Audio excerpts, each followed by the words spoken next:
السلام علیکم دوستو، آج ہم بات کریں گے اسلام کے سب سے اہم واقعے کی، جب پہلی وحی نازل ہوئی اور رسول اللہ صلی اللہ علیہ وآلہ وسلم کو نبوت سے سرفراز کیا گیا۔ یہ واقعہ کیسے پیش آیا، کہاں ہوا، کون سا فرشتہ آیا اور اس کے بعد کیا ہوا، مکمل تفصیل جاننے کے لیے ویڈیو آخر تک ضرور دیکھیں۔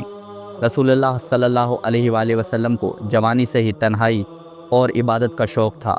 آپ صلی اللہ علیہ وآلہ وسلم مکہ کے پہاڑ غار ہرا میں کئی راتیں گزارتے، اللہ کی عبادت کرتے اور غور و فکر کرتے۔ یہ وہی جگہ تھی جہاں پہلی وحی نازل ہوئی۔ جب آپ صلی اللہ علیہ وآلہ وسلم کی عمر مبارک 40 سال ہوئی تو رمضان المبارک کی ایک رات، بعض روایت میں 17 یا 24 رمضان، آپ صلی اللہ علیہ وآلہ وسلم غار میں تھے کہ اچانک فرشتہ جبرائیل علیہ السلام ظاہر ہوئے۔ فرشتے نے کہا، اقرا، پڑھ۔ آپ نے جواب دیا، میں پڑھا ہوا نہیں ہوں۔ یہ مکالمہ 3 بار ہوا۔ ہر بار فرشتہ نے آپ صلی اللہ علیہ وآلہ وسلم کو بینچا، یہاں تک کہ آپ صلی اللہ علیہ وآلہ وسلم پر گھبراہٹ طاری ہو گئی۔ پھر جبرائیل علیہ السلام نے پہلی 5 آیات پڑھیں۔ پڑھ اپنے رب کے نام سے جس نے پیدا کیا، جس نے انسان کو خون کے لوتھڑے سے بنایا۔ پڑھ، اور تیرا رب بڑا کریم ہے جس نے قلم کے ذریعے علم سکھایا، انسان کو وہ علم دیا جو وہ نہ جانتا تھا۔ یہ قرآن کی پہلی آیات تھیں جو نازل ہوئیں۔ اس واقعے کے بعد رسول اللہ گھبراہٹ کی حالت میں گھر واپس آئے اور حضرت خدیجہ رضی اللہ عنہ سے کہا، مجھے کمبل اڑا دو۔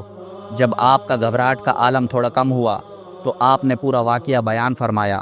حضرت خدیجہ رضی اللہ عنہ نے نہایت ہی پیار اور شفقت سے آپ کو تسلی دیتے ہوئے کہا، نہیں، اللہ کی قسم، اللہ تعالیٰ آپ کو کبھی رسوا نہیں کرے گا۔ آپ تو ہمیشہ رشتہ داروں کے ساتھ حسن سلوک کرتے ہیں، کمزور کا بوجھ اٹھاتے ہیں، محتاجوں کو روزی دیتے ہیں، مہمانوں کی عزت کرتے ہیں اور حق کی راہ میں مصیبت زدہ لوگوں کی مدد کرتے ہیں۔ حضرت خدیجہ آپ کو اپنے چچا زاد بھائی ورقہ بن نوفل کے پاس لے گئیں، جو ایک نصرانی عالم تھے۔ انہوں نے کہا، یہ وہی فرشتہ جبرائیل ہے جو موسیٰ علیہ السلام پر نازل ہوا تھا۔ آپ صلی اللہ علیہ وآلہ وسلم اللہ کے سچے نبی ہیں۔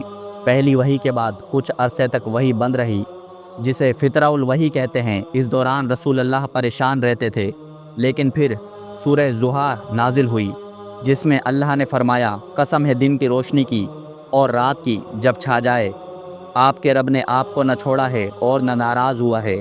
دوستو، یہ تھا پہلی وحی کا مکمل واقعہ۔